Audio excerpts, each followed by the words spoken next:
যে সাহাবীর কোরআন তেলাওয়াতে মুগ্ধ হন ফেরেশতারা। উসাইদ ইবনে হুজাইর রাদিয়াল্লাহু নামে নবীজির সাল্লাল্লাহু আলাইহি ওয়াসাল্লামের একজন সাহাবী ছিলেন। একদিন তিনি ঘোড়ার আস্তাবলে বসে কোরআন তেলাওয়াত করছিলেন। এ সময় তার ঘোড়া লাফাতে শুরু করল। তিনি আবারও তেলাওয়াত করতে শুরু করলে ঘোড়াটি আবারও লাফাতে শুরু করল। এবারও তিনি থমকে গেলেন।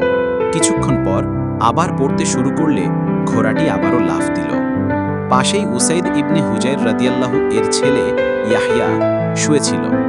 উসাইদ ইবনে হুজাইর রাদিয়াল্লাহু বলেছেন, আমার আশঙ্কা হলো যে ঘোড়াটি আমার ছেলেকে পিষ্ট করে ফেলতে পারে, তাই আমি উঠে তার কাছে গেলাম।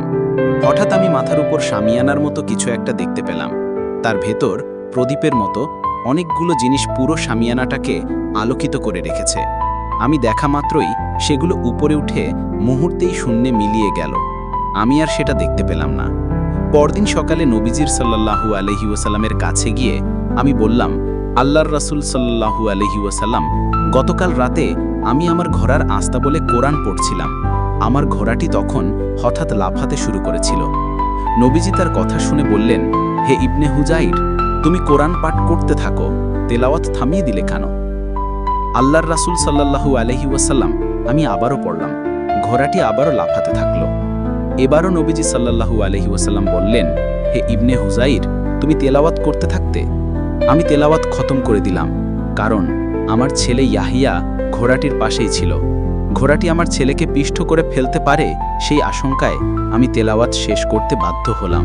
আমি মেঘপুঞ্জের মতো কিছু একটা দেখতে পেয়েছিলাম, যার মধ্যে প্রদীপের মতো কোনো বস্তু আলো দিচ্ছিল। আমি দেখা মাত্রই সেটা উপরে উঠে গেল, এমনকি তা আমার দৃষ্টির আড়াল হয়ে গেল। নবীজি সাল্লাল্লাহু আলাইহি ওয়াসাল্লাম তার কথা শুনে বললেন, ওরা ফেরেশতারা, ওরা তোমার কোরআন তেলাওয়াত শুনছিল।